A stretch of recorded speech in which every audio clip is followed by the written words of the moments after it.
148페이지. 여기는 기말고사 파트 정도가 될 겁니다. 시험 봤어요? 여기? 여기 안 봤어요. 여기 시험 봤어요? 여기 시험 범위에요? 시험 보겠죠, 그죠? 미안하지만 여기 수업할게요. 질문은 나한테 해. 됐죠? 자, 신재생 에너지. 여기에는 별표를 쳐야 되는 내용이 있습니다. 페이지 149페이지. 거기에 보면 중간에 에너지 효율이라는 단어가 나오거든요. 요거 별표예요. 원래 책이 좀 깔끔하게 나와야 되는데 이 하이탑이라는 책이 이런 얘기 하면 좀 그렇죠. 하이비 이 책이 좀 이상하게 돼 있어요. 다른 책이랑 좀 다른 구조로 돼 있어요. 그 내용이 옆에 나오는 열기관과 열 효율이거든요. 에너지 효율에 대한 내용은 계산형 시험제로도 잘 나오니까 꼭 체크해 주시고요. 150페이지를 한번 펼쳐보면 그 에너지 효율을 우리가 일상생활에서 어떻게 볼 수 있니에 대한 계산형 시험제가 나올 수 있습니다. 그래서 이것들도 한번 보시고 에너지 효율 등급표는 이건 본 적 있죠? 냉장고 같은 데 붙어 있잖아요. 그죠? 이런 것들도 한번 유심히 보세요. 이걸 숫자 1, 2 이거만 보는데 그 아래에 있는 아주 깨알 같은 숫자들을 잘 보십니다. 오늘 집에 가서 봐. 됐나요? 냉장고 세탁기 이런 데 붙어 있으면 자동차에 붙어 있는 경우들도 있습니다. 보면 1 이렇게 써 있고 뭐 이게 색깔별로 이렇게 있는데 그 밑에 되게 작은 숫자들이 깨알같이 써 있어요. 그런 내용들도 좀 잘 읽어보세요. 꽤나 많은 내용들이 적혀 있단 말이죠. 우리가 이제 앞으로 해야 되는 건 아래쪽에 있는 신재생 에너지의 종류를 외우셔야 됩니다. 그래서 신재생 에너지가 뭐니? 에너지라는 게 있는데 그 에너지는 되게 종류가 많아. 그래서 예를 들면 빛 에너지도 있고 열 에너지도 있고 역학적 에너지도 있고 파동 에너지도 있고 소리 에너지 뭐 이런 것들도 되게 많은데 이 에너지들은 서로 전환이 가능해. 이렇게 됐다 서로 전환이 가능해. 이런 것들을 배우는 거거든요. 그럼 에너지들이 서로 전환이 가능한데 이 전환될 때 에너지의 효율은 어떻게 되니? 됐죠? 이 효율의 공식이 나오니까 이 공식을 푸는 시험제가 하나 출제가 될 거고요. 그리고 A와 B, C 공식을 써서 에너지 효율을 비교하는 시험제들이 나올 겁니다. 누가 전기세를 많이 내니? 이런 식으로 비교하는 시험제들이 나올 거거든요. 그럼 에너지라는 건 펑펑 써야 돼? 아껴 써야 돼? 아껴 써야 돼요. 다 알고 있는 내용이죠. 그럼 에너지를 왜 아껴 써야 하니? 에너지 왜 아껴 써요? 한 정도. 에너지가요? 아니요. 에너지는 한정돼 있잖아요. 무한정으로 언제나 태양에서 옵니다. 그럼 태양에서 에너지가 미치도록 많이 오고 있는데 왜 우리는 에너지를 아껴 써야 돼? 이해됐어요? 그러니 그걸 생각해 본 적이 없어요. 그냥 엄마가 아껴 써. 그러면 아껴 쓰는 거예요. 아니요. 에너지는 아껴 써야 하는 이유가 있습니다. 됐죠? 그거에 대한 내용을 배울 거고요. 에너지를 아끼려면 전기를 덜 써야 되지. 자동차를 덜 타야 되거든요. 그래서 내 학교 갈 때 걸어가, 뛰어가. 나중에 학원 올 때 뛰어와. 불 꺼. 그런데 공부를 해. 이러는 거야. 그럼 에너지를 아껴 쓰지만 안 쓸 수는 없지. 그럼 남아 모자라? 모자라요. 그리고 우리가 파서 지금 제일 많이 사용하고 있는 에너지로 쓸 수 있는 에너지 자원이 조금 있으면 고갈돼서 없어진단 말이죠. 그러니 이 아껴 쓰는 걸 좀 아껴 쓰되 다른 에너지를 좀 잘 만들면 좋지 않겠니? 가 신재생 에너지가 되는 거예요. 됐나요? 이것도 신경 쓰세요. 시험제가 뭐냐면 신재생 에너지가 시험제가 아니에요. 시험제는 요게 원래 신재생 에너지가 아니라 두 가지가 합쳐져 있는 거야. 신에너지와 재생 에너지가 합쳐져서 이걸 신재생 에너지라고 하는 거예요. 이해됐어요? 그렇다면 시험제 뭐라고? 신에너지를 맞서주고 얘를 하나 끼워 놓으면 그거 다른 애니 고르는 거야. 됐죠? 재생에너지를 막 써주고 1, 2, 3, 4, 5 신에너지를 넣어주면 이거 좀 다르네. 그걸 찾는 거예요. 학생들이 공부를 어떻게 한다고? 변해. 효율 공식 외웠어. 그리고 문제도 몇 개 풀었어. 신재생에너지가 있어. 이런 것들이 있네. 나 다 했어. 그리고 시험 볼 때 왜 아껴 써야 되니? 뭐지? 틀리는 거야. 신에너지는 뭐지? 신재생에너지는 외웠는데 따로 외운 적은 없어? 그럼 틀릴 수밖에 없죠. 그래서 공부를 할 때는 문제용으로 바꿔서 암기도 하셔야 되고요. 문제용으로 바꿔서 이해도 하셔야 돼요. 교재에 나와 있는 내용을 모두 다 외우면 진짜 잘하는 거 맞지? 그럼 중요한 걸 외우되 요 밑에 걸 빼먹으면 안 되는 거죠. 중요한 단어 포인트 단어들은 머릿속에 흐르듯이 기억하고 있어야 되거든요. 그래서 여러분들도 태클 만들어 드릴게요. 에너지를 배울 건데 종류가 여러 가지야. 서로 전환이 가능해. 그래서 에너지를 이렇게. 그런데 에너지는 태양에서 오고요. 그리고 내가 밥을 먹은 에너지를 체온을 지키는 데 쓰고 소리를 내는 데 쓰고 움직이는 데 써요. 그럼 내가 먹은 밥에 있는 에너지는 화학 에너지. 소리를 낼 때 낸 에너지는 소리 파동 에너지. 내가 움직일 때 쓴 건 역학적 에너지. 이런 에너지의 종류들에 대한 내용을 배워요. 좀 효율적으로 쓰면 안 되겠니? 그렇죠? 인간의 에너지 효율은 40%예요. 그래서 100원어치를 쳐먹으면 40%만 사용하고요. 60%는 버려요. 그래서 밥을 3끼 먹는 거야. 2끼 먹는 거야. 만약에 내가 효율이 좀 높다면, 그래서 80%, 90% 되는 생명체라면 밥을 하루에 한 끼만 먹고 좀 적게 먹어도 에너지를 되게 많이 활용할 수가 있게 되는 거죠. 인간들도 마찬가지예요. 기계를 만들었어. 그럼 얘가 적은 에너지를 주고 많은 일을 하면 좋겠죠. 그게 효율이 좋은 거니까. 그래서 머리를 막 굴려서 에너지가 효율이 좋은 기계 장치를 만든 거예요. 그래서 얘를 썼더니 사람이 직접 손으로 하는 것보다 훨씬 더 일을 많이 할 수 있게 된 거죠. 그래서 산업에 혁명이 일어났다고 얘기하는 거거든요. 그럼 그 기계는 효율이 얼마나 좋길래 인간의 능력보다 훨씬 더 많은 애들을 기하급수적으로 만들 수 있었겠니? 산업의 혁명이라고 표시할 만큼 얘가 일을 졸라 잘한다는 거죠. 그 녀석이 증기기관이에요. 증기기관이 없을 때와 증기기관이 만들어졌을 때의 차이가 너무 크니까 그걸 혁명이라고 표시합니다. 레볼루션이거든요. 그럼 이 증기기관이 효율이 얼마나 좋으니까? 3%니까. 증기기관의 에너지 효율은 3%예요. 좋은 거야, 나쁜 거야? 되게 안 좋은 거죠. 그런데도 혁명이라 그래요. 그럼 자동차 같은 데는 효율이 10%에 가깝습니다. 그러면 산업혁명보다 훨씬 더 에너지 효율도 좋죠. 그래서 지금 우리가 살고 있는 세상이 되는 거예요. 기계장치를 만들 때 이 효율을 높이는 게 중요하기 때문에 여러분들이 통합과학에서 이 효율에 대한 부분을 좀 자세하게 배우셔야 됩니다. 얘는 물리 1에서도 나오거든요. 그래서 굉장히 중요한 내용이거든요. 그러면 에너지를 아껴 쓰는 개념이 되는 것보다 효율적으로 쓸 수 있는 개념이 되는 거죠.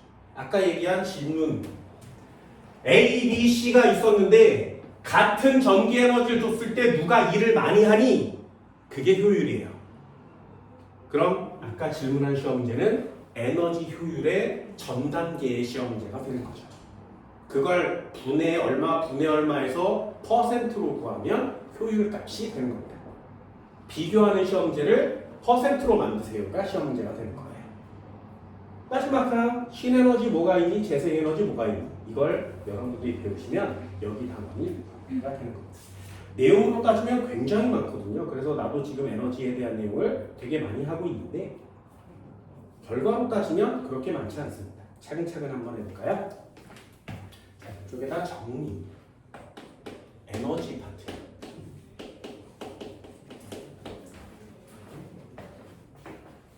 단원 제목은 에너지의 효율과 신재생 에너지입니다. 자, 1번이요. 도대체 에너지가 뭐니? 에너지의 정의는 일을 할 수 있는 능력이라고 합니다. 에너지는 힘은 아니에요. 일할 수 있는 능력이라고 표시하는 거예요. 그럼 에너지는 한 종류인가요? 아니요. 종류가 여러 가지 있을 수가 있죠. 그게 에너지라는 단어입니다. 그럼 1번부터 한번 해봅시다. 가장 간단하게요. 에너지의 종류는 뭐가 있니?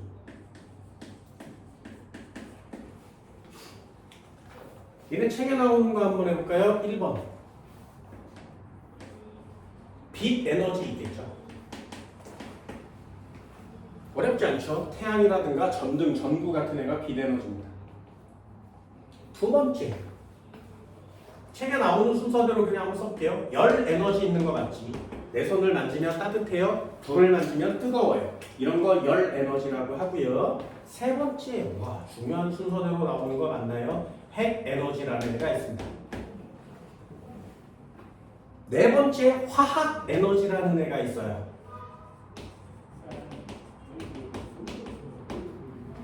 다섯 번째, 그냥 한번 써본 거예요. 전기, 소리, 운동, 위치. 전기, 에너지, 소리, 에너지. 참 안타깝지만 고등학교 통합과학에서는 소리 에너지라는 단어가 나옵니다. 자, 질문. 빛 에너지 어려워요? 몰라? 이거는 알지. 두 번째, 열 에너지 몰라? 알아요? 진짜? 열 에너지 알아요? 알아? 자, 질문 한번 해볼까요? 찬 물체가 있어. 뜨거운 물체가 있어. 얘를 이렇게 놔두면, 그래서 붙이면 뜨거운 앤 차가워지고 차가운 앤 뜨거워지죠. 그래서 온도가 같아질 때까지 에너지를 이동시켜요. 다시 한번. 뜨거운 애와 차가운 애를 접촉시키면 에너지가 이동해서 둘의 온도가 같아집니다. 됐나요? 이해됐어요? 그럼 에너지는 뜨거운 것과 차가운 것 중에 누가 많은 거야?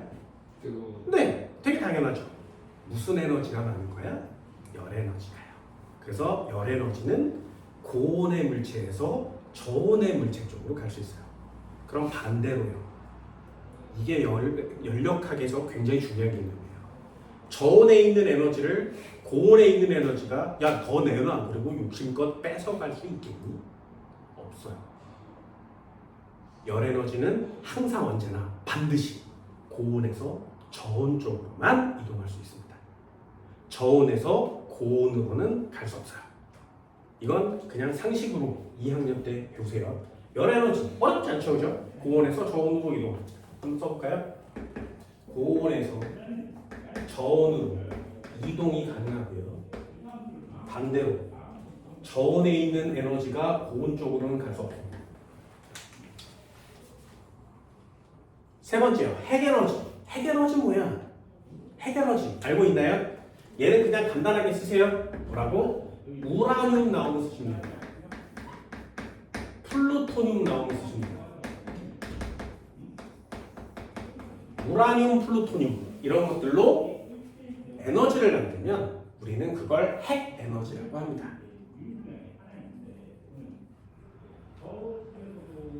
그럼 핵 에너지를 사용하는 발전소가 뭐라고? 원자력 발전이 되는 거죠. 화학 에너지요. 이거 어렵습니다만 그냥 간단하게요. 음식이나 연료에 들어있는 에너지는 화학 에너지입니다. 예를 들어서 내가 피자를 먹었어. 그래서 움직일 수 있어. 피자에 들어있는 에너지를 뭐라 그래? 화학 에너지. 휘발유를 넣어서 자동차를 움직여요. 그럼 휘발유를 뭐라 그래? 화학 에너지. 석유를 태워서 따뜻하게 만들었어. 화학 에너지. 됐나요? 그래서 석탄, 석유 같은 애들을 뭐라고 하는 거야? 화석 연료라고 하죠. 그런 애들 다 화학 에너지라고 합니다. 그럼 예를 한번 들어볼게요. 이게 중요하거든요. 광합성. 뭐를 뭐로 바꾸는 거야? 빛 에너지를 포도당으로 바꿔줘요. 그럼 포도당은 무슨 에너지? 화학 에너지. 됐나요? 이렇게 먹을 수 있는 거 화학 에너지 쓰시고요. 연료로 사용하는 거 화학 에너지 쓰시면 됩니다. 그럼 광합성은 에너지 전환이 빛 에너지에서 화학 에너지로 바뀌는 거죠. 이런 것들을 여러분들이 잘 해내시는 거거든요. 전기 에너지 모르는 거 없죠. 전화의 이동에 의해서 발생하는 에너지 모르는 거 없습니다. 소리 에너지. 요것도 한번. 소리 에너지는 매질의 진동에 의해서 태어납니다.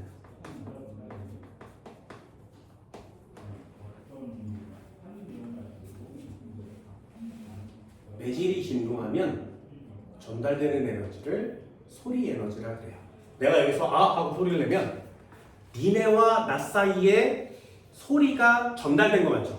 그게 소리 에너지거든요. 그럼 소리 에너지를 내가 니네들한테 직접 소리로 전달하는 게 아니라 아 하고 소리를 내면 여기에 진동판이 떨려요. 그럼 여기를 공기가 이렇게 나올 때 얘를 떨어주면 공기가 이렇게 움직입니다. 그러면 공기가 나와서 요 앞에 있는 공기를 때려요. 야 이렇게 움직여. 그럼 얘가 그렇게 움직이면 그 뒤에 있는 공기를 또 때려요. 또 때려요. 또 때려. 그러면 얘네들이 서로 이렇게 움직이면서 니네 귓속까지 가겠죠. 그럼 귓속에 맨 마지막에 있는 애까지 떨리게 만드는 거예요. 그럼 맨 마지막에 있는 애가 그 다음 거를 해야 되는데 공기가 없지. 그럼 거기에 있는 애 누구야? 고막이에요. 그래서 고막을 막 때리는 거야. 그럼 고막이 움직여요. 고막이 움직이면 그 뒤에 뼈다귀가 움직여요. 그럼 그 뒤에 달팽이관을 막 때려요. 그럼 달팽이관을 때리면 달팽이관 속에 림프액이 움직여. 그럼 림프액에 따라서 털이 막 흔들려요.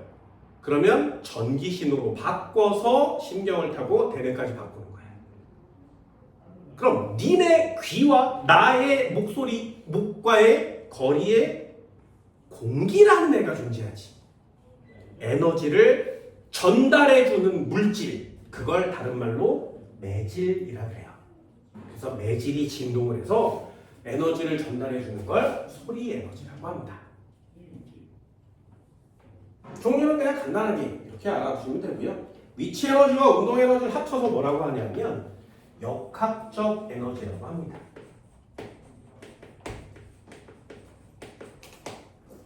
역학적 에너지는 위치 에너지와 운동 에너지를 합친 거죠.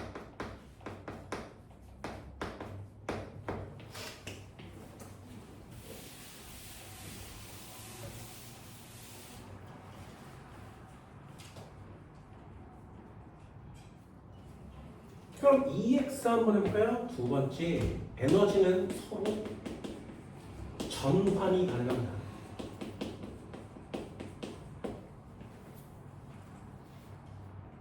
이렇게 전환이 가능해요. 형태가 변한단 말이죠.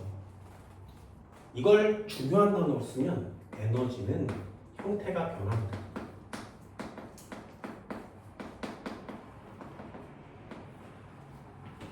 빛 에너지를 화학 에너지로 만들 수가 있고 화학 에너지를 소리 에너지로 만들 수가 있고 열 에너지로도 만들 수 있고요. 전기 에너지를 빛 에너지로도 만들 수 있죠. 전환이 가능해요. 형태를 변화시킬 수 있습니다. 대신에 에너지의 전체 총량은 변함이 없습니다.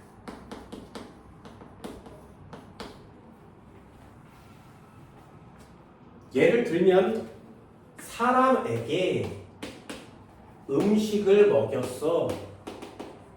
그럼 음식 속에 들어있는 화학 에너지를 100이라고 해봅시다. 그쵸? 그랬더니 얘가 체온 조절을 하기 위해서 열 에너지로 사용한 거죠. 얼마를? 60을. 그리고 얘가 운동하기 위해서 운동 에너지로 40을 사용한 거예요. 어때요? 에너지가 들어온 양과 변환이 가능한 거고요. 양은 변함이 없죠. 이게 에너지 총량의 불변이에요. 에너지는 전체 총량이 변하지 않습니다. 굉장히 중요한 개념이에요. 그럼 이 에너지 중에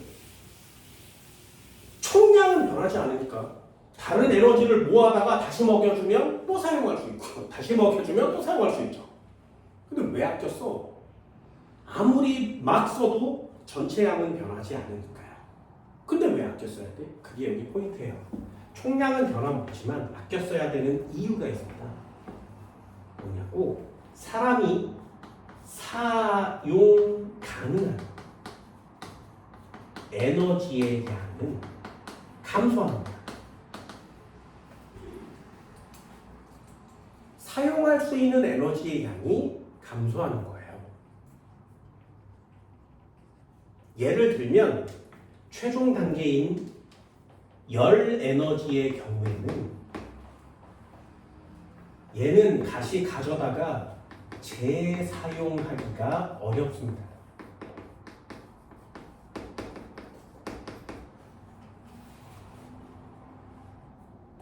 그래서 열 에너지로 한번 바뀌면 재사용하기가 어려워요. 아까 얘기한 것처럼 사람이 이렇게 있었어, 음식이 있었어, 얘가 100을 먹었어. 그런데 40을 일을 했어. 그래서 이 40을 다시 에너지로 공급할 수는 있어요.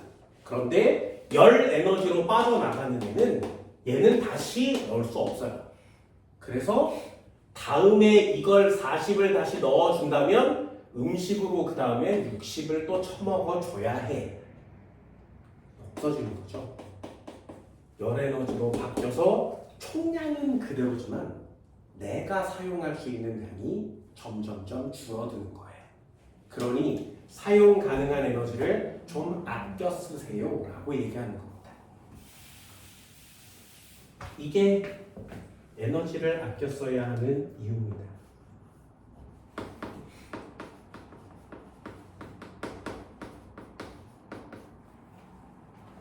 열 에너지로 변해버리면 재사용이 어렵기 때문에 사용 가능한 에너지의 양은 줄어듭니다.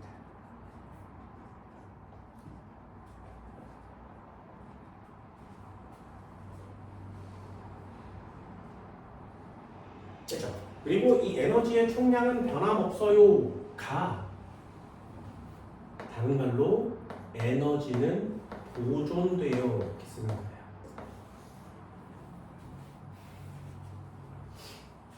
이걸 에너지 보존 법칙이라고 합니다. 물리, 화학, 생물, 지구과학에 법칙들이 되게 많이 나오거든요. 그런데 법칙들은 언제나 변할 수 있어요. 새로운 법칙이 나오면.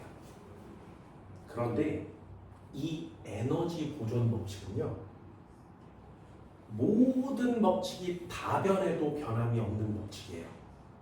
전 우주에 생성 시작부터 138억 년이 지난 지금까지 전 우주의 모든 만물에 통용되는 에너지가 이 에너지 보존 법칙입니다. 그래서 이 에너지 보존 법칙은 인간이 살아있는 한, 그리고 우주인이 공부를 하고 있는 한, 그리고 에너지에 대한 점을 배우는 생명체가 있는 한 불변의 법칙입니다. 그만큼 되게 단순하기도 하고요. 그만큼 중요하기도 해요. 에너지 보존 법칙은 그런 녀석이에요. 한번 읽어볼까요? 책을 한번 보세요. 에너지의 전환과 보존. 에너지는 서로 전환되지만 새로 생겨나거나 없어지지 않는다. 밑줄이요. 에너지는 전환이 가능하지만 중간에 여기다가 빨간색으로 표시할 거예요. 새로 생성되지 않고요. 중간에 없어지지도 않습니다. 그렇다면 에너지가 있었는데 새로 생기지 않고요. 없어지지 않아요. 그럼 양이 변하겠니? 절대로 안 변하는 거 맞지? 돈이 있었는데 쓰지도 않고 받지도 않아요. 돈이 안 변하면 없는 거잖아요. 그래서 생성되면 안 돼. 전환만 가능해요. 형태만 변해요. 그러니 에너지의 총량은 변함없어요. 그게 에너지 보존 법칙이에요. 그럼 에너지 보존 법칙, 에너지가 전환될 때 전환된 에너지의 총량은 전환 후의 에너지의 총량과 항상 같다. 당연히요. 책상 위에 밀어준 물체는 운동하다가 마찰이나 저항에 의해 멈추게 되고 운동 에너지는 0이 된다. 그럼 에너지는 어디로 가는 거야? 열 에너지로 바뀐 거죠. 휴대전화를 사용하면 화면에서 빛이 나고 빛 에너지가 나왔고요. 스피커에서 소리가 들리며 소리 에너지로 바뀌었고요. 휴대전화가 따뜻해진다. 이게 열 에너지죠. 열 에너지는 다시 재사용이 어렵습니다. 그래서 계속 충전하셔야 돼요. 에너지의 전환 과정 간단하게 읽어봅니다. 광합성 이런 거 되게 중요하고요. 원자로 이런 거 되게 중요합니다.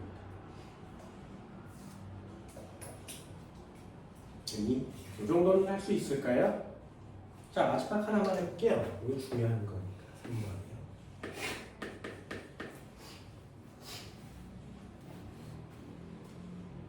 이걸 뭐라고 하냐면 에너지 효율이라고 한다.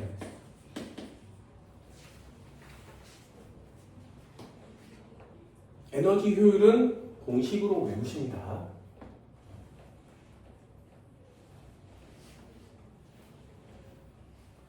에너지 효율은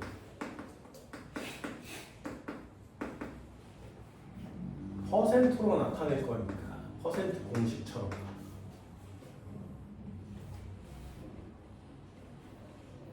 얘한테 공급한 에너지가 얼마니 분의 사용한 에너지가 얼마니 곱하기 100 에너지 효율이에요. 공급한 에너지가 얼마니 사용한 에너지가 얼마니 에너지 효율이라고 합니다.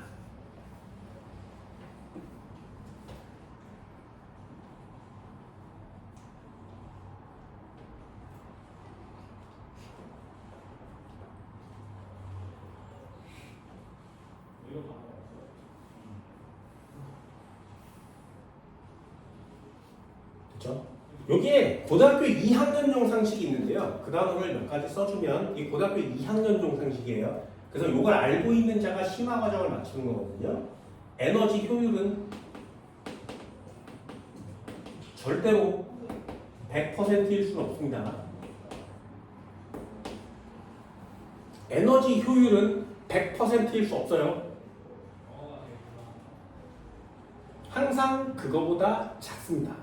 왜? 열로 빠져나가는 건 사용하지 못한다고 했죠. 그래서 열로 빠져나가는 에너지가 있기 때문에 100%가 되지 않아요.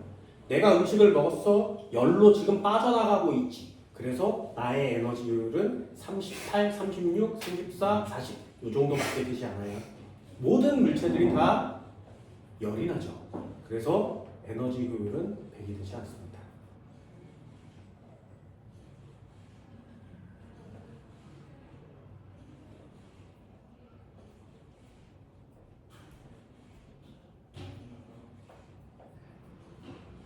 그럼 효율이 높을수록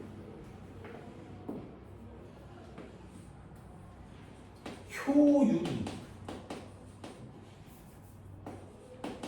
높을수록 똑같은 양을 공급했을 때 사용한 양이 많은 거죠. 얘가 높다는 얘기는 분자값이 크다는 얘기잖아요.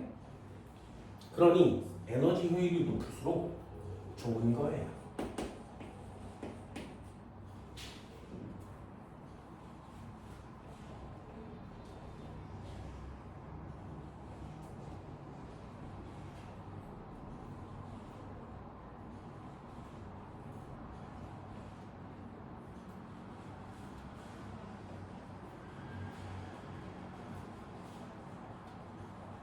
이해됐어요?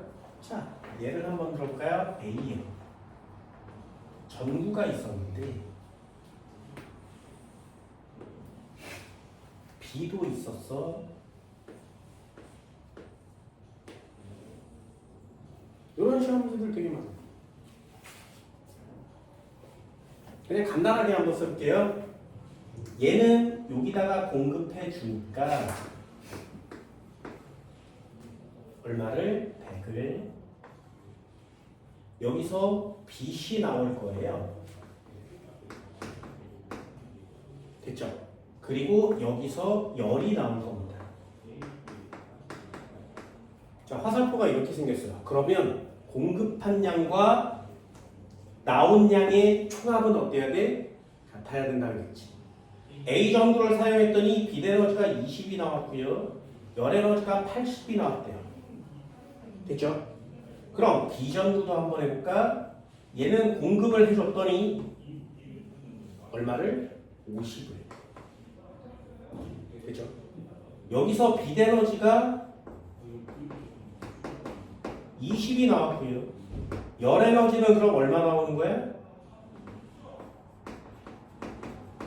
합친 값은 같아야 되죠. 얘는 30이 나오는 거 맞지? 어때요? 에너지는 전환이 가능하고 공급한 양과 방출된 양은 같아야 돼요. 총량은 변함이 없습니다. 자, 그러면 전구는 A와 B 중에 누가 효율이 높은 거니? B. 여기까지 됐어요? 몇 배 높은 거니? 여기까지 됐니? 어떤 시험 문제인지 알겠어? 네, 그런 게 시험 문제. 선생님 공급한 건데 열 에너지, 빛 에너지 중에 뭘 사용한 건가요? 야, 전구의 기능이 뭐야? 열이야, 빛이야? 빛이요. 됐나요? 뭔 말인지 알겠어요? 그래서 요 녀석과 요 녀석의 관계로 에너지 효율을 구하는 거죠. 그럼 A 전구의 효율은 얼마가 되는 거라고? 20. 네, 20%가 되는 거고요. B 전구도 마찬가지. 요 녀석을 했으니까 얘는 100이면 40 되는 거 맞죠? 그러니 B 전구의 효율은 40%짜리가 되는 겁니다. 됐나요? 에너지를 어떤 방식으로든 전환을 해서 사용하는 애와 버리는 게 있단 말이죠. 그래서 열 에너지 같은 경우에는 버리는 게 맞습니다. 다시 사용하지 못하는 거죠. 그러니 아껴 써야 하는 거예요. 그럼 우리는 이 비전구를 사용할수록 전기세를 아낄 수 있게 되는 거죠. 어때요? 별로 어렵지 않지, 그치? 이런 것들 별로 어렵지 않습니다. 거기 상식 나와 있어요. 150페이지 한번 보셔볼까요? 조명기구의 에너지 효율. 그래서 조명기구는 빛 에너지를 얻기 위해 사용하는 기계이고 에너지 효율은 공급한 전기 에너지에 대하여 방출한 빛 에너지에 대한 내용을 쓰는 거 맞지? 그래서 여러 가지 에너지로 전환되더라도 공급 빛 이렇게만 문제를 풀 수 있는 거예요. 그러면 백열등 한번 보세요. 백열등의 경우에는 효율이 4예요. 그죠? 그럼 100원을 집어넣으면 백열등의 경우에는 4만큼만 빛난다는 거죠. 그럼 나머지 96%는 버리는 거예요. 쓰면 돼안돼? 이게 얼마나 웃긴 거냐면 10,000원을 집어넣으면 400원을 내는 거죠. 야, 내가 너한테 10,000원 줄 테니까 400원 줘. 아싸 땡큐! 이러는 거 맞지? 좋은 거예요? 안 좋은 거죠. 너 10,000원을 내놔. 400원으로 바꿔줄게. 누가 바꾸겠냐고 그거를. 이해됐어요? 어때요? 전구의 효율은 높지 않죠. 그래서 예전에는 전구를 많이 썼지만 지금은 전구가 사라지고 있습니다. 4%밖에 안 되는 애인데 이 4%밖에 안 되는 애를 발명한 사람이 있지. 그래서 전 지구를 환하게 밝혀낸 사람. 그래서 그 사람을 아주 위대한 발명가로 칭송하고 있는 거예요. 우린 그 사람을 에디슨이라고 하는 겁니다. 물론 전구를 최초로 만든 사람은 에디슨이 아니지만 이렇게 효율이 좀 높은 전구를 에디슨이 만들어냈답니다. 할로겐 등 들어봤니? 할로겐 등 만들었어요? 이 할로겐 등이 어디 많이 쓰이는 거냐면 자동차 헤드라이트에 많이 씁니다. 좀 밝죠? 그런 등이에요. 그게 8%예요. 형광등이 얘죠. 이 형광등을 만들어낸 사람 보세요. 40에서 50%를 만든 거 맞지? 그치? 그럼 전구 써야 돼? 형광등 써야 돼? 뭔 말인지 알겠어요? 그래서 형광등은 이렇게 돼도 비교적 뜨겁지가 않습니다. 많이 뜨겁지가 않죠. 열 에너지로 빠져나간 양이 적고요. 거의 대부분을 빛으로 만든 거죠. 누가 만들었어? 이 좋은 걸. 우리는 몰라요. 나중에 고등학교 2학년 올라가면 매년 요맘때쯤 니네들이 물리 1 시간에 배우게 될 겁니다.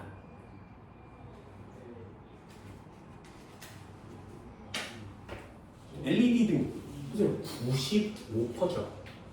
니네 집에 LED 등으로 다 바꿨니? 전부 다 바꾸세요. 95%의 에너지 효율이 나타납니다. 그래서 집에 있는 등, 부엌에 있는 거, 그리고 화장실, 방, 스탠드 모두 다 LED로 바꾸시면 됩니다. 그럼 전기세가 꽤 적게 나올 수 있어요. 형광등을 쓰고 있죠. 오래된 건물이니까요. 이 LED로 바꾸시면 LED는 그래서 열이 안 나요. 많이 뜨겁지가 않습니다. 그럼 LED를 만든 사람은 누구야? 세상을 바꿔놓은 거 맞죠? 이렇게 하나씩 뭔가를 만들어내면 지구를 바꿔놓을 수가 있습니다. 이 아래쪽에 등급 표시도 그냥 간단하게 읽어버릴게요. 에너지 소비 효율 등급 표시 제도가 있습니다. 거기에 1등급에 가까울수록 좋은 거야. 밑줄 그세요. 됐지? 이거 잊어버리면 안 돼요. 에너지 효율은 클수록 좋은 거고, 에너지 등급은 작을수록 좋은 겁니다. 등급이란 단어가 나왔으니까 얘는 성적으로 생각해도 되겠죠. 얘는 5등급이 좋아, 1등급이 좋아. 좋은 거 맞잖아요. 그죠? 5등급 원해, 1등급 원해. 1등급 원하는 거 맞잖아. 그래, 얘도 마찬가지예요. 등급이 작을수록 좋아요. 효율이 좋은 거니까요. 그럼 거기 표시되어 있는 거 한번 보세요. 큰 숫자가 효율 등급입니다. 1등급부터 5등급까지 나눠져 있죠. 마치 니네들처럼. 이게 이래서 나뉘어진 거야. 1등급부터 5등급까지. 그 밑에 소비 전력량이 표시되어 있고요. 새로 추가된 내용입니다. 이산화탄소 배출량. 이런 것들이 좀 우리가 눈여겨봐야 되는 내용입니다. 세부 제품 정보, 연간 에너지 비용. 요거 한번 읽어본 적 있어요? 냉장고를 꽂아놓고 1년 동안 사용하죠. 이래 냉장고 코드 뽑니? 전원 꺼요? 이상하잖아. 그럼 1년 내내 사용할 거 아니겠니? 그러면 그 녀석을 1년 동안 사용하면 전기세가 얼마나 나오는지가 요 표에 표시되어 있어요. 한 번도 본 적이 없지, 그치? 근데 TV에도 있고요. 이 딱지가 붙어있는 모든 제품은 얼마 1일 동안 얼마를 사용해서 1년 동안 사용하면 전기세 얼마가 나와요. 써있단 말이에요. 되게 신기하지, 그치? 법적 근거 및 시행일 이렇게 써있습니다. 얘가 1등급을 이렇게 맞았는데 이 1등급의 기준, 2등급의 기준이 세월에 따라서 변해요. 그래서 예전에는 에너지 효율 좋은 제품이 많이 안 나왔겠지. 그러니까 전구 같은 걸 사용하던 시대에는 야, 4등급이 백열등의 전구인데 그렇다면 한 3%만 내도 4%가 백열등의 효율인데 한 3, 4%만 이렇게 가까이 가져가면 1등급을 주자 이렇게 된 거예요. 근데 LED 보세요. 95%나 됐죠. 그럼 1등급의 기준이 바뀌어야 되는 거 맞지? 그래서 등급의 기준도 시대에 따라서 바뀝니다. 그래서 예전에는 1등급이었는데 지금은 2등급, 3등급인 전자제품들도 많아요. 그게 굉장히 타이트해졌으니까요. 그 법적 근거가 써있다는 말이죠. 됐어요? 이 정도는 표시할 수 있겠어요? 나중에 꼭 한번 체크해 봅니다. 에너지는 되게 쉽거든요. 되게 다큐멘터리스럽고 되게 교육 자료처럼 생겼어요. 그 중에 예형 시험 문제입니다. 요게 계산형 시험 문제예요. 문제 하나만 해볼까요? 적 한번 눌러주세요. 열기관의 에너지 효율은 심화 과정에서 조금 이따 설명을 드리도록 합니다. 뒤쪽으로 이렇게 넘겨놓으시면요. 10번 한번 볼까요? 그림 나는 두 냉장고에 부착된 에너지 소비 효율 등급을 나타낸 것이다. 이에 대한 옳은 것을 골라라. 누가 좋은 거야? 1이 좋은 거 맞지? 끝이에요. 나가 부착된 제품이 가가 부착된 제품보다 에너지 효율이 높다. 등급이 낮을수록 에너지 효율은 높다. 이 기억은 해. 같은 양의 일을 한다면 버려지는 열 에너지는 야 누가 좋은 거야? 열 에너지가 많으면 좋은 거야? 적으면 좋은 거야? 이해되니? 적으면 좋아요. 가에서가 적어야 되죠. 좋은 거니까. 니은도 X. 같은 에너지를 공급했을 때 유용하게 사용된 에너지. 같은 에너지는 공급이니까 분모값. 유용하게 사용된 에너지는 사용한 에너지니까 분자값. 그럼 같은 에너지를 공급했으니까 분모가 다 똑같다고 하면 사용된 에너지가 클수록 효율이 높은 거고요. 등급은 낮은 거 맞죠? 이거 동그라미가 아니야. 어때? 쉽지? 그치? 이 정도가 여러분들이 해야 되는 에너지에 대한 내용입니다. 그럼 마저 한번 읽어보고 수업을 진행할게요. 잠깐 쉴까요? 네. 칠판 지울게요. 잠깐 쉬어요. 자, 마지막 파트입니다. 150페이지.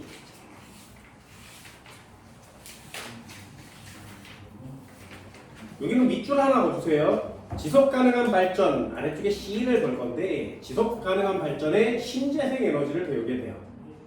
신재생 에너지는 신에너지와 재생 에너지로 나눈다 했습니다. 하나는 신에너지, 하나는 재생 에너지.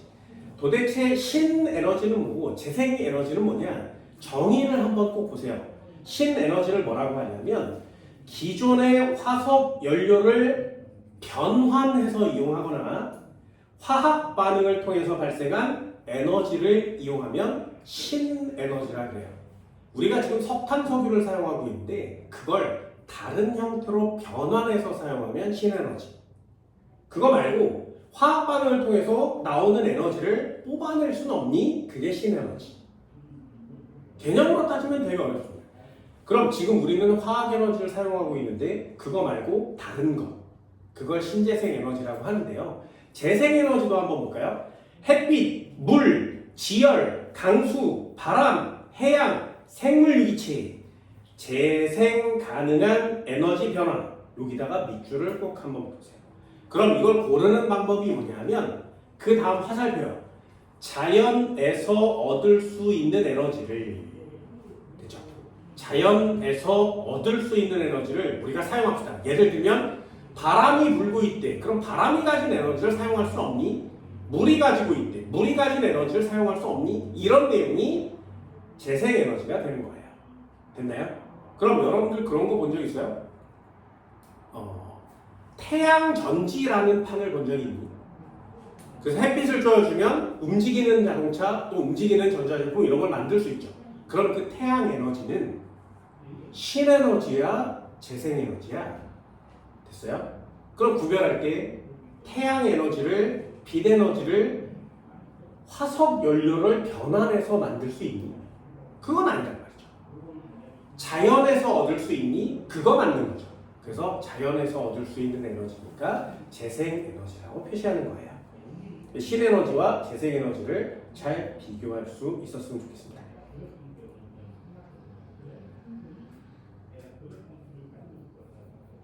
됐어요? 요거는 상식처럼 하나씩 배워주시면 돼요. 많이 어렵지 않으니까 간단하게 정리한 후에 그리고 설명을 해보도록 합시다. 신 코마를 찍고 재생 에너지 지속 가능한 발전이라고 하는 거죠. 반드시 얘는 전제 조건이 있어요. 친환경이면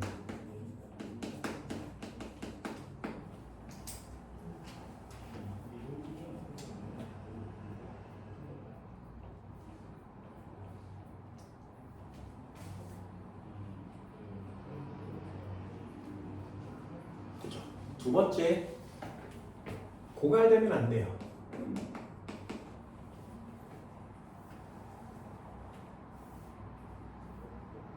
그래서 이 고갈되면 안 돼요라는 단어 대신에 지속 가능 이렇게 쓰는 거예요.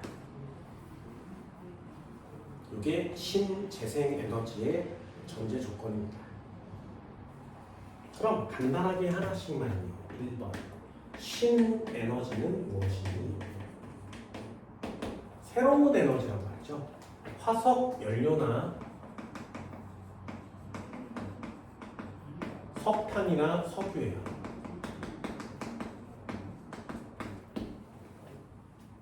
또는 원자력, 핵 에너지 이런 것들 원자력 발전이라고 하거든요.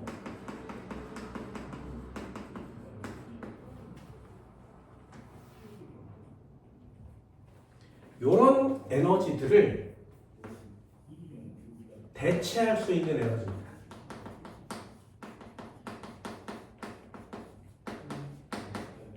이걸 신에너지라고 해요.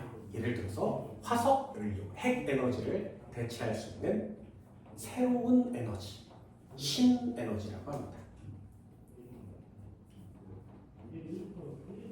그럼 우리는 신에너지와 재생에너지를 분류할 수 있어야 되고요. 신에너지의 종류와 재생에너지의 종류를 외워달라고 했습니다. 어떤 거 외울 거야? 신에너지 외울 거야? 재생에너지 외울 거야? 참고로 신에너지는 3개예요. 재생에너지는 20개야. 어떤 거 외울 거야? 네, 신에너지 외우세요. 신에너지는 3종류가 있습니다. 3가지만 외우시면 됩니다. 첫 번째가 수소에너지라고 합니다. 신에너지고요. 두 번째는 엄청나죠? 연료전지라고 합니다.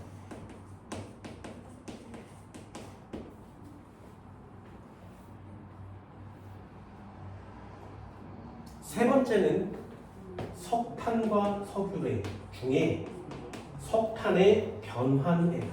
석탄을 변환시켜서 다른 형태로 사용하는 겁니다. 예를 들면 액화 시키든가 가스화 시키는 거예요.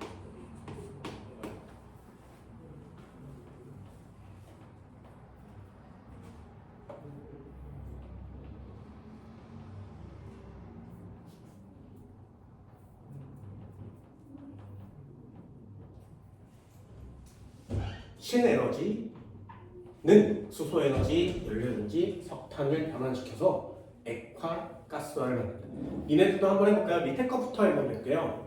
지구상에 화석연료가 석탄과 석유가 있습니다. 석탄은 고생대에 나타난 식물이 굳어서 석탄이 된 거고요. 석유는 동물이 굳어서 석유가 되는 거예요. 석탄과 석유 중에 석탄을 먼저 사용했습니다. 얘를 나중에 사용했거든요. 그런데 지금 우리는 인간들은 석탄을 많이 쓰니 석유 많이 쓰니 됐나요? 석탄 니네 집에서 떼고요? 사라잖아. 석유를 많이 떼우죠. 그래서 석유를 훨씬 더 많이 사용합니다. 그래서 이 석유는 곧 고갈될 예정이에요.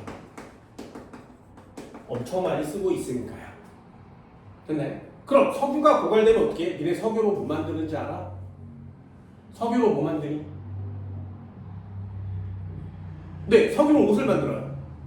그럼 석유가 없어지면 니네가 입고 있는 옷 중에 면티, 면양말, 면빤스밖에 못 입어요. 그리고 조선시대처럼 흰 옷을 입고 살아야 돼요. 됐나요? 아니면 원시인처럼 가죽을 두르고 살아야 돼요. 니네가 입고 있는 옷 중에 거의 대부분이 다 석유로 만들어집니다. 두 번째, 석유로 만드는 게 또 뭐가 있어? 석유로 만드는 것 중에 가장 대표적인 거, 우리 저번 시간인가요? 한번 했었어요. 여기 원장이 우리들한테 막대기 달린 아이스크림을 사줬어요. 됐나요? 그 아이스크림을 우리는 석유로 만든다는 걸 배웠습니다. 기억나세요? 그래서 여러분들이 섭취하는 우유 중에 딸기 맛, 바나나 맛, 초코 맛, 메론 맛, 복숭아 맛, 모든 과일의 맛이라고 하는 건 다 석유로 만듭니다. 두 번째, 딸기 마시면 빨간색이 나야 되죠. 복숭아 마시면 핑크색이 나야 되고요. 망고 마시면 노란색이 나야 돼요. 메론 마시면 연두색이 나야 됩니다. 그러면 그걸 만들 때 색소라는 걸 집어넣죠. 그 색소가 모두 다 석유예요. 세 번째, 화장실에 이렇게 갔는데 향기 좋은데 칙 하고 쏴주는 방향제가 있습니다. 모두 다 석유로 만듭니다. 그래서 인간이 생활하면서 느끼는 향기, 맛을 석유로 만들어내요. 되셨나요? 석유 없으면 니네 무슨 맛 먹을 거야? 못 먹어요. 베스킨라빈스 못 가. 이런 얘기를 하면 또 고소가 들어오려나? 못 먹어요. 됐나요? 그럼 먹을 게 없어. 그럼 석유로 대체할 수 있는 게 별로 없습니다. 제과점에서 파는 생크림 케이크를 먹지 못합니다. 많이 드세요. 지금 많이 먹어. 아이스크림도 많이 드시고요. 색소도 많이 드시고요. 지금 많이 드세요. 세 번째요. 석유가 없어지면 어떻게 돼? 자동차가 없어지겠죠? 선생님, 전기 자동차 쓰면 되잖아요. 그 전기를 석유로 만들어요. 그럼 전기를 석유로 만들 거니까 석유를 사용해서 전기를 만드니까 전기 자동차를 써도 석유를 쓰는 거죠. 그래서 석유는 고갈될 거예요. 그래서 원자력 발전으로 바꿀 거지만 원자력 발전은 위험하고 우라늄도 없어질 거니까 그것도 고갈되는 거죠. 그렇다면 석유가 고갈되면 우리 못 만드는 게 너무 많단 말이에요. 마지막 하나요. 석유가 고갈되면 가장 타격을 많이 받을 수 있는 곳, 걔가 약국이에요. 약국 내의 모든 약은 석유로 만든다. 그래서 약국에 들어가서 진열장에 엄청난 약들이 있잖아요. 병원에 처방전을 가져가면 약을 줄 거 아니야? 지금 지구상의 모든 약은 석유로 만들어요. 석유가 없어지면 약이 없어요. 됐나요? 아프면 죽어야 돼요. 수술하면 되잖아요. 수술하면 항생제를 먹어줘야 되거든요. 안 그러면 수술 부위가 썩어요. 그래서 미생물이 들어와서 폐혈증에 걸려서 죽습니다. 그래서 항생제라는 약을 계속 처먹어줘야 되거든요. 안 그러면 죽습니다. 그 수술하잖아요. 쌍꺼풀 수술하잖아. 그러면 항생제를 먹어줘야 돼요.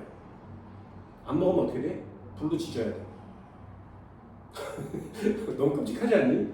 약이 없는 세상은 생각보다 굉장히 끔찍해집니다.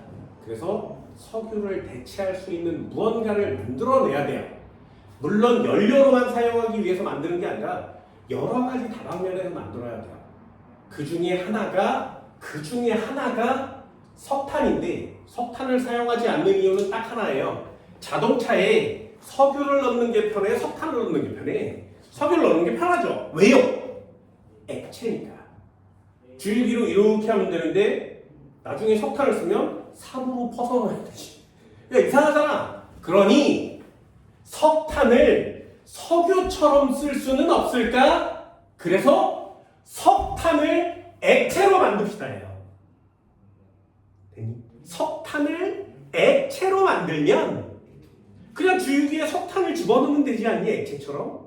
또는 가스처럼 만들어서 집에 이렇게 돌리면 가스가 나오는데 그것도 석유예요. 그러니 석탄을 가스처럼 사용할 수 있게 만들면 안 되겠어? 그게 새로운 에너지가 되는 거죠. 그래서 화석연료를 변환해서 사용하는 것도 신에너지가 되는 겁니다.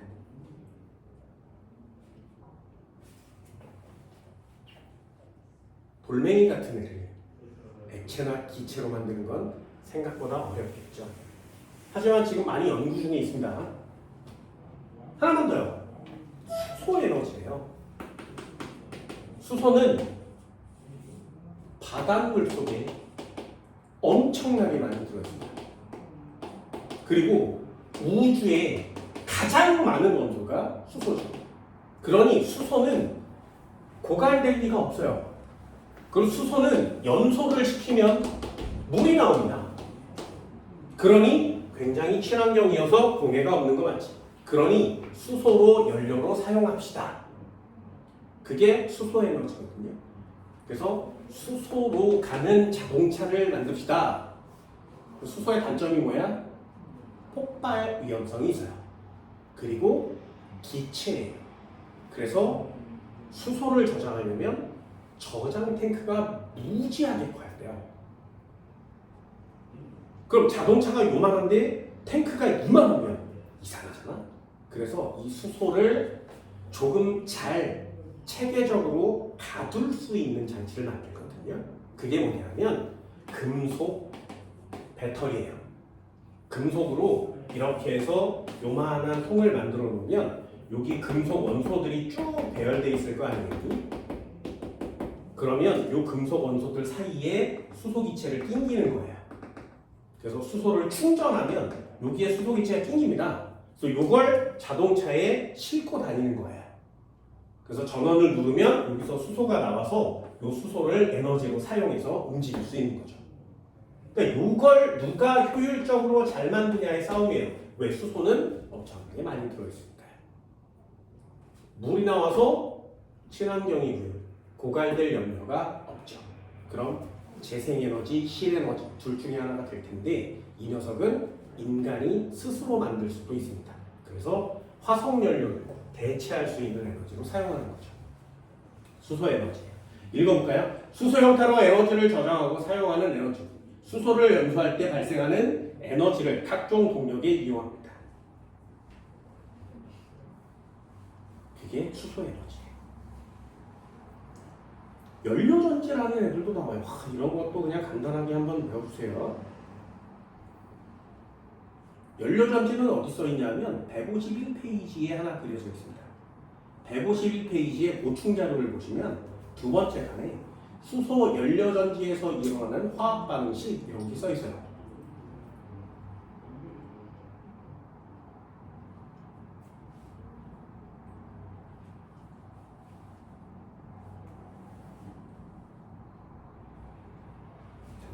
연료전지는 역시 똑같아요. 수소와 산소를 공급해주면 여기서 이렇게 물로 변합니다. 그때 여기서 에너지가 나와요. 요걸 사용하는 거예요.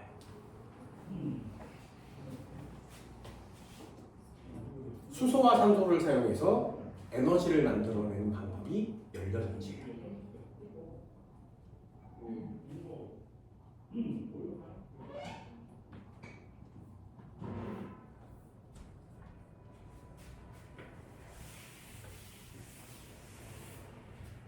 그럼 수소 에너지는 지금 왜 사용하지 않니? 사용해요. 나중에 여러분들도 한번 보세요.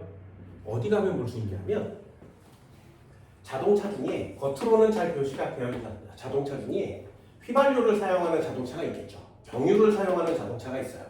그리고 전기를 사용하는 자동차가 있습니다. 그리고 지금 우리나라에도 수소를 사용하는 자동차가 있습니다. 있어요. 본 적 있어? 겉모습은 똑같아서 구별이 잘 안 돼요. 어디 가면 볼 수 있냐면 명절 때 고속도로를 타잖아요. 나중에 여러분들도 잘 보세요. 고속도로를 타고 가다가 휴게소를 들릴 때가 있어요. 그럼 막 뛰어가서 뭐 핫바 사 먹고 뭐 이럴 거예요. 통감자 사 먹고 뭐 이러잖아요. 그리고 타고 온단 말이죠. 그게 끝이야. 또 관심이 별로 없으니까 그래요. 그런데 휴게소를 들어가면 여기 음식 파는 집점들이 있고요. 여기 차들이 막 주차가 돼 있지. 그때 여기로 이렇게 들어와서 주차하고 화장실 가고 밥 뭐 사 먹고 다시 차 타고 이쪽으로 이렇게 나가거든요. 항상 언제나 휴게소의 구조가 나가는 길목에 여기에 주유소가 있어요. 여기 기억나요? 여기 주유소가 있어요. 그래서 차들이 이렇게 서서 주유를 해요. 그리고 여기에 전기 충전기가 있어요. 그 전기 자동차 충전하는 데가. 이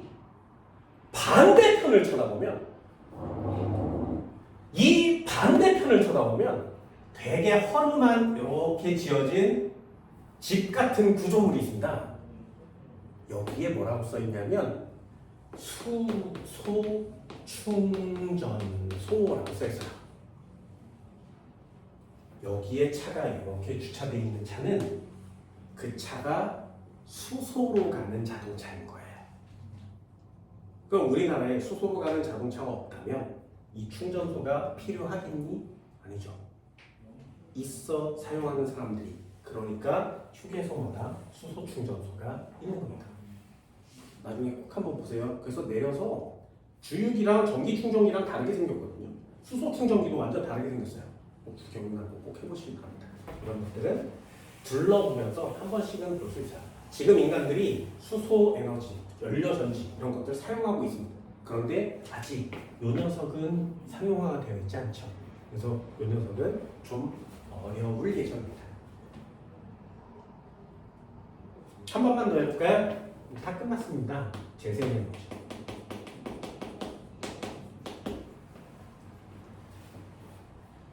재생에너지는 뭐라고? 얘는 자연에서 얻을 수 있는 에너지.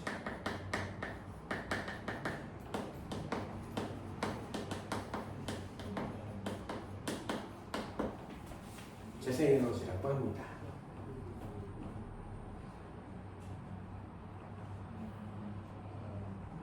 역시 친환경이고요. 고갈이될 염려가 없어야 되겠죠. 지속 가능합니다. 많아요. 얘는 이렇게 3개 정도만 간단히 하시면 되고요. 얘는 많아요. 졸라 가장 대표적인 예가 태양전지 같은 녀석이죠. 그걸 태양광 발전이라고 합니다. 두 번째, 태양열 발전도 있어요.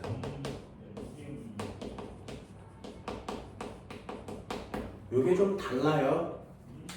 태양광 발전은 태양에서 오는 빛 에너지를 전기로 바꿔주는 장치입니다.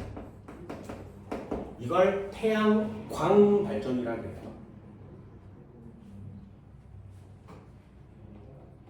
그럼 태양열 발전은 뭐니? 니네 햇빛 쬐면 따뜻하죠? 그 열 에너지를 사용하는 거예요. 태양에서 오는 열 에너지를 전기의 에너지로 바꾸는 겁니다.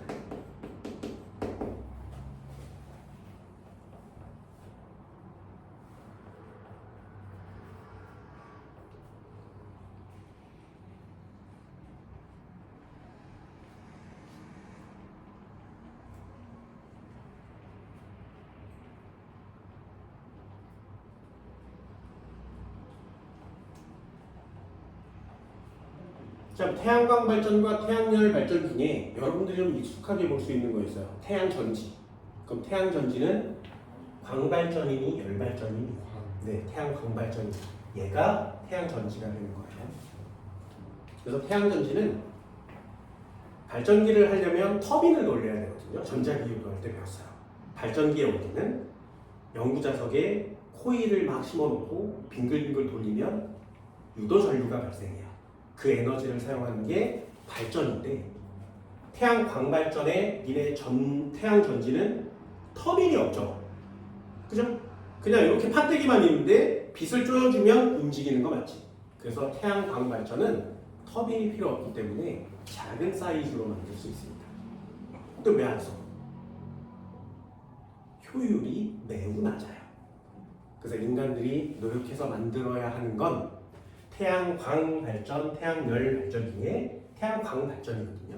많이 올 거니까 태양 에너지, 빛은 계속 끊임없이 오고 있죠. 단 효율이 너무 낮아요.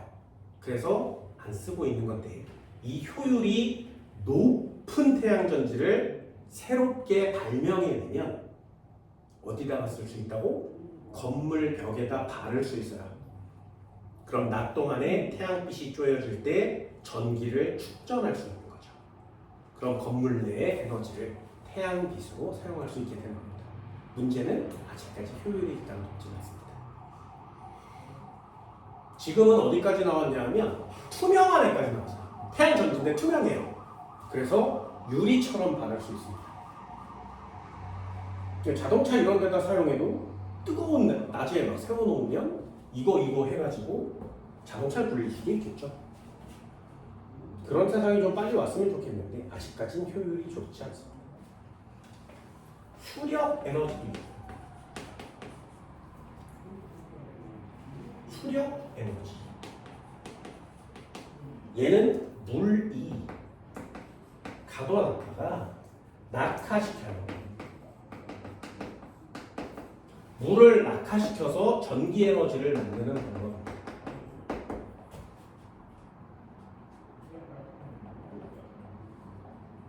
댐에다가 물을 가둬놓고 물을 이렇게 방류시킬 때 터빈을 돌리면 에너지가 만들어지겠죠.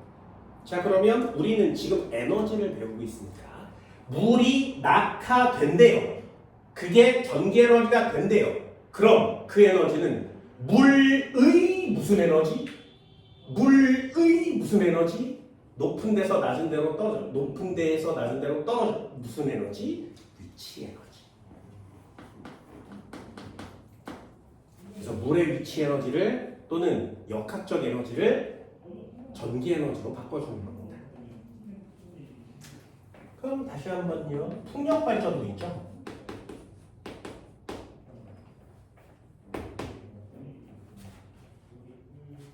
왜 고속도로 타고 강원도 이런 데 가다 보면 제주도 이런 데 가면 졸라 큰 프로펠러 있잖아요. 풍력 에너지입니다. 그럼 이 녀석은 바람을 이용해서 전기 에너지를 만들 거거든요.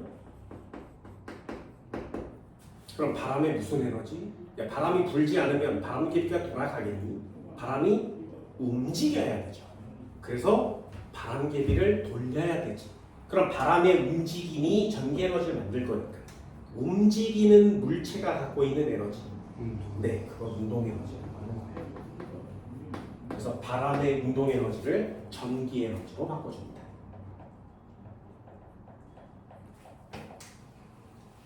지열 에너지도 있고요.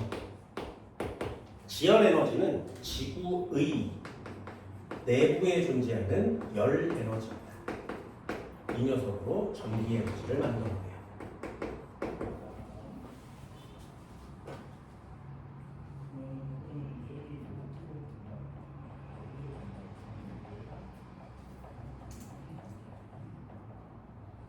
그렇죠. 니네 아이슬란드라는 나라 들어봤니? 들어봤어요? 오로라는 굉장히 유명한 동네예요. 아이슬란드. 지구상에서 가장 부자들이 많습니다. 이건 뭐 그냥 상대적인 건데 그냥 아무 일도 안 하고 돈이 막 들어와요. 그래서 아이슬란드 가서 살면 나도 부자로 살 수 있어요. 근데 아이슬란드는 지구상에서 가장 위험한 나라 중에 하나예요. 왜냐하면 바다에 이렇게 아이슬란드가 있는데 이 바다에 아이슬란드 밑에 해령이 있어요. 그래서 여기서 화산이 계속 터져. 그러면 바다 밑에서 화산이 터지면 땅이 흔들리겠죠. 그래서 매번 지진이 일어나요. 나중에 이 화산이 좀 더 세게 터지면 뚫고 나오겠지, 그지? 그래서 화산이 뻥뻥 터져요. 자고 나면 화산재가 지붕을 덮고 있어. 다 죽는 거야. 살기가 좋지가 않죠. 얘가 화산이 좀 더 많이 터지면 어떻게 돼? 아이슬란드라는 나라가 반으로 쪼개져요. 그래서 발산합니다. 그래서 이웃집에 붙어 있었는데 어느 날 갑자기 흩어져요. 안녕, 여기 흩어져요. 발산 경계에 있어요. 딱 그 위에. 그래서 이 아이슬란드의 사람들은 살기가 너무 어려운 거야. 땅에다가 농사를 지을 수 없어요. 식물이 자라지 않아요. 졸라 뜨거우니까. 그래서 너무 물가도 비싸고 살기가 어려워. 근데 아까 부자라고 했죠? 왜 부자야? 아이슬란드 사람들은 집에 구덩이만 파면 온천이 나와요. 그래서 땅을 이렇게 파기만 하면 온천이야. 안 좋아? 안 좋은가? 나만 좋아? 땅에 구덩이를 이렇게 파는데 이 구덩이를 좀 깊게 파요. 그래서 관을 이렇게 꽂아요. 그리고 여기다가 또 관을 이렇게 꽂아. 그리고 얘를 집으로 만들어서 이거 내 거야. 요렇게만 설치하면 돼요. 그래서 여기에 살고 있던 사람이 주전자에 물을 들고 출근을 해서 옆 창고로 들어가요. 그럼 둘 중에 화살표 아래로 되어 있고 화살표 위로 되어 있는 이 화살표에다가 뚜껑을 열고 물을 부어. 그 뚜껑을 닫아요. 그 집에 가서 TV를 막 보고 있어. 그러면 돈이 막 들어와요. 하루 중에 물 이렇게 붓는 게 이 사람들의 모든 일과예요. 그럼 돈이 미치도록 들어와요. 어때요? 조금 일하고 돈 왕창 버니까 완전 땡큐지. 어떻게 돈 번다고? 물을 이렇게 부으면 여기에 물이 훅 하고 내려가겠죠. 여기 땅 밑에 마그마가 있어.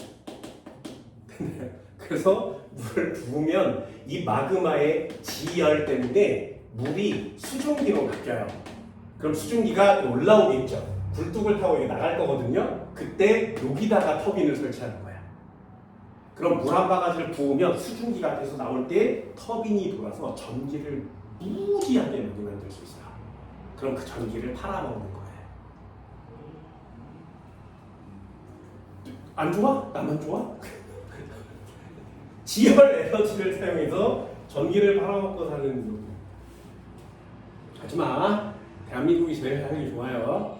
우리나라가 제일 좋아. 음식도 맛있고. 해양 에너지도 한번 해볼까요? 해양 에너지라고 써있습니다. 해수면의 높이차. 이거 어렵습니다. 해수면의 높이차. 해수면의 높이차. 이걸 뭐라 그래요? 밀물 썰물이라고 하거든요.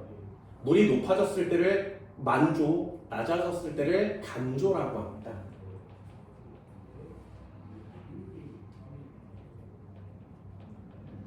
이런 걸 조력 에너지라고 해요. 해수면의 높이차를 이용하는 거고요. 얘를 조력 발전이라고 합니다.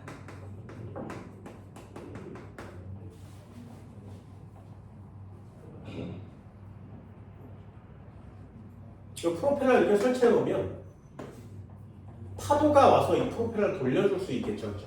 그 파도의 충격 에너지를 이용해서 전기를 만들 수 있어요. 그걸 파력 발전이라고 합니다. 그러니까 얘를 발전마다 하나씩 다 외우는 게 아니라 바닷물의 높이차를 이용하든가 파도를 이용하든가 물의 흐름을 이용하면 다 그냥 통칭해서 해양 에너지라고 배우는 거예요. 나중에 상위 학년이 되면 얘를 하나씩 더 나눠주시기 바랍니다.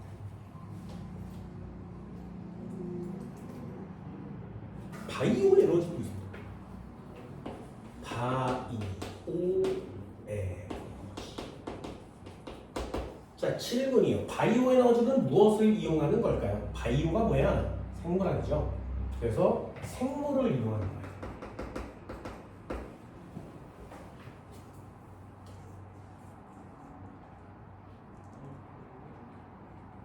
생물을 이용하면 그걸 바이오 에너지라고 합니다.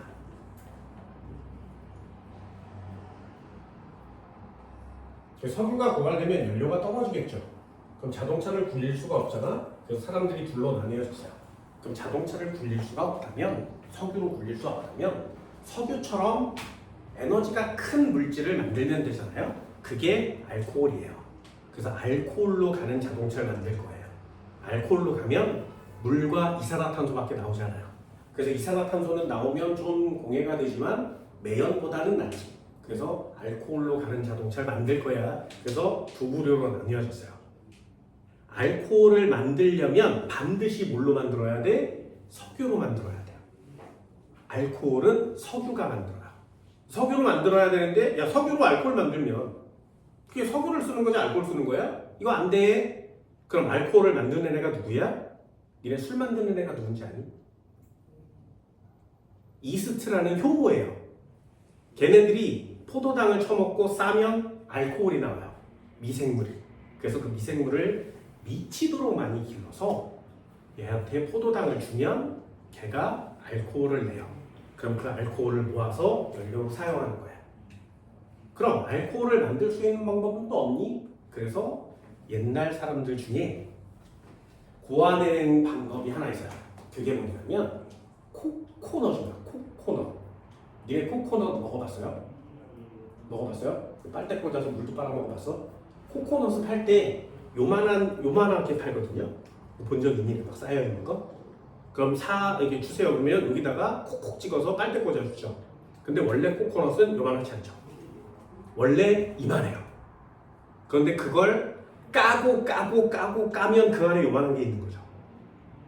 원래 야자수의 야자는 굉장히 크거든요. 그러면 코코넛 하나, 야자수 하나 주세요. 그러면 이만큼의 껍데기를 다 버리는 거예요. 그래서 요만큼 물 조금 빨아먹으려고 이만큼을 버리는 거지. 그게 쌓인 거야. 과학자 중에 한 명이 그 코코넛 껍질을 쓰잘데기 없는 애를 다 긁어 모아서 얘를 발효시킨 거예요. 그래서 알코올을 만들어내기 시작한 거죠. 코코넛 껍질 생각보다 엄청나게 많거든요. 그래서 그걸로 알코올을 만들어서 자동차를 굴리게 한 거예요. 아싸! 재생에너지 중에 가장 확실하고 바로 쓸 수 있는 걸 찾았네? 근데 그 사람은 의문사를 당해요. 그래서 누가 왜 언제 어떻게 죽였는지 몰라요. 누가 죽였어? 누가 죽였어? 이건 음모론이에요. 다 믿으면 안 돼요. 석유 회사가요. 오면 석유를 캐서 팔아먹는 나라가요. 왜? 알코올이 그렇게 상용화가 되고 많이 생산된다면 석유가 조금 더 덜 필요해지겠죠. 그래서 그랬다라는 그냥 썰이 있습니다. 그래서 이 재생에너지나 신에너지를 연구하는 사람들 중에 의문사를 당하는 사람이 생각보다 많습니다. 너가 지금 그래서 너네 하지 말라고 하는 거야. 과학하지 마. 미래에 뭐 인간 뭐 발전 뭐 아니에요. 위험해.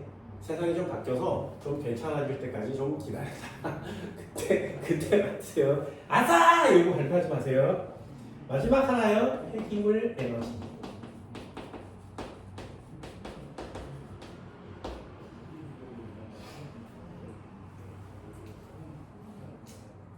말이 좋아서 폐기물이죠. 쓰레기로 만든 거죠. 우리 엄마네 집이 상암동이라는 곳에 있어요. 가봤니? 들어봤니?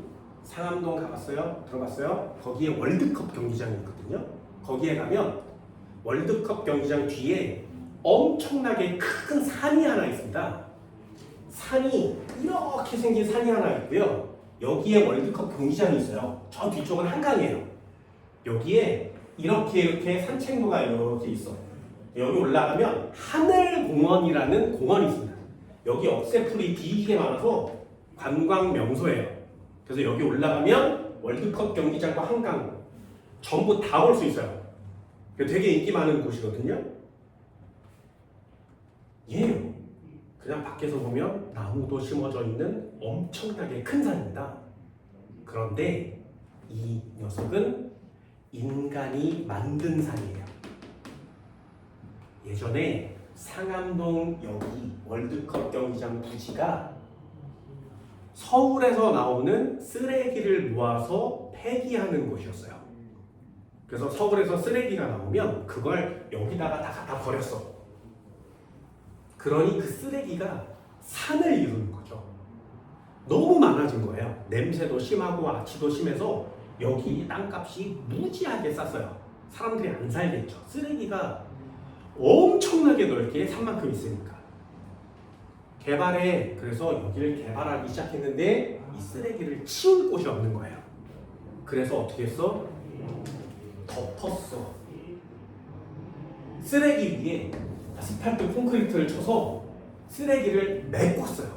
냄새도 안 빠지고 뭐 악취도 안 나고 미생물도 안 나오고 뭐도 안 빠지고 전부 다 처리해서 메꿨어. 그 산이 2개예요. 쓰레기가 얼마나 많았는지 알겠지. 그럼 쓰레기가 여기에 이 쓰레기가 그 안에서 썩을 거 아니겠니? 그러면 냄새도 나고 이상한 가스 같은 것도 발생해요. 그 가스 중에 인간이 활용할 수 있는 가스가 있어요. 그게 메테인 가스입니다. 여기서 메테인 가스가 미치도록 발생하는 거예요. 그걸 버리기가 아까운 거예요. 그래서 여기에다가 건물을 지어서 이 메테인 가스를 이쪽으로 공급하는 관을 만들었어. 그래서 그 쓰레기가 썩어 부패되면서 나온 폐기물 같은 메테인 가스를 모아요. 그래서 여기서 그걸 태워서 발전을 하는 거야. 그러면 원래는 버려지고 더럽고 쓸모없는 게 에너지로 바뀐 거죠. 그래서 얘를 에너지로 바꿔서 이 상암동의 아파트에 에너지를 공급해줘요. 그래서 상암동에 사는 아파트에 전기세가 별로 안 나와요. 뜨거운 물이 펑펑 나오는데 얼마 들지 않아요. 왜? 공짜로 만든 에너지가 있죠. 이런 게 폐기물 에너지가 되는 거예요. 폐기물 에너지는 생각보다 다양하게 사용하는 사람들이 많습니다. 앞으로는 이걸 이용해서 뭔가를 만들어내는 경우도 되게 많겠죠. 재활용과는 조금 다른 개념이어서 재생에너지라고 합니다. 선생님, 이게 친환경인가요? 네, 친환경이 될 수 있고요. 처리를 잘하면. 지속 가능하니? 야, 니네 쓰레기 안 버릴 거야? 언제든 폐기물은 나오게 되어 있죠. 그러니 지속 가능할 수 있게 되는 겁니다. 이게 여러분들이 배워야 되는 신에너지와 재생에너지예요. 만약에 시험지에 얘네들을 합쳐주면 그냥 좋은 거 다 동그라미 치시면 되고요. 얘네들을 분리하면 각각의 정의와 얘들을 좀 외워주시기 바랍니다. 이해됐어요? 이 정도는 할 수 있을까요? 에너지에 대한 내용 설명드렸고요. 에너지 효율 일정을 말했어요. 그리고 에너지의 전환, 그리고 신재생 에너지. 이렇게 세 가지는 꼭 명심해 주시기 바랍니다. 오늘 수업은 여기까지 진행할게요.